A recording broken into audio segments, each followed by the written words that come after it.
नमस्कार दोस्तों, मैं विशाल प्रसाद आप लोग का स्वागत करता हूँ मेरे यूट्यूब चैनल। तो आज हम लोग सुनेंगे हॉरर स्टोरी जिसका नाम है छलावा की कहानी। तो चलिए स्टार्ट करते हैं कहानी को।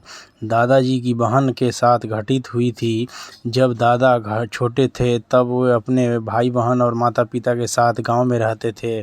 उस समय दादाजी की बहन 21 वर्ष की थी। सर्दियों के शाम का समय था। दादाजी की बहन पड़ोसी के घर से वापस आ रही थी। पड़ोसी का घर लगभग 1 किलोमीटर दूर था।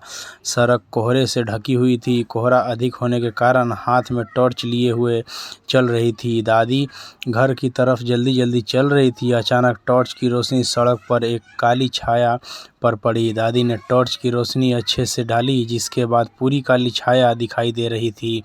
टॉर्च की रोशनी में केवल उसकी लाल आंखें दिख रही थी, लाल खून की तरह चमक रही थी। दादी बहुत डर गई और पीछे जाने लगी। वह भूत उनकी तरफ बढ़ने लगा।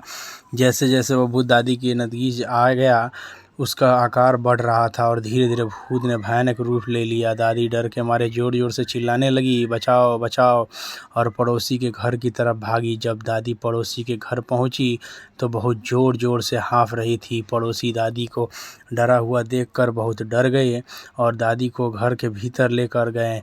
दादी उस समय भूत से बहुत डर रही थी। उस समय मोबाइल फ़ोन नहीं होता था, इस कारण उन्होंने अपने लड़के को दादाजी के पिताजी को बुलाने के लिए भेजा। दादी को लेने उनके पिताजी आए। दादी रात वाले भूत से बहुत डरी हुई थी। उन्होंने एक भी शब्द नहीं बोला। सुबह उठकर दादी ने सभी को रात में घटित हुई भूत की कहानी बताई। दादी ने कहा कि यह एक छलावा था। छलावा एक भूतिया आत्मा होता है जो भूत बनकर लोगों को डराती है। सुनसान इलाके में आने जाने वाले अकेले इंसान छलावा का शिकार बन जाते हैं। मेरी दादी बहुत किस्मत वाली थी जो छलावा से बच गई। दादाजी कहते हैं कि सुनसान सड़क वाले भूत ने दादाजी की बहन को बहुत डरा दिया था। इसके बाद वो कई महीनों तक घर से बाहर नहीं निकली थी। दादाजी की बहन आज 80 साल की है, लेकिन आज भी अकेले रहने से डरती है। तो दोस्तों, ये कहानी आप लोगों को कैसी लगी हमें कमेंट करके ज़रूर बताइएगा। अगर आप लोगों को कहानी अच्छी लगी तो प्लीज़ लाइक करें, शेयर करें, चैनल को सब्सक्राइब करके बेल आइकन दबा दें। तो मैं विशाल प्रसाद आप लोग से विदा लेता हूँ।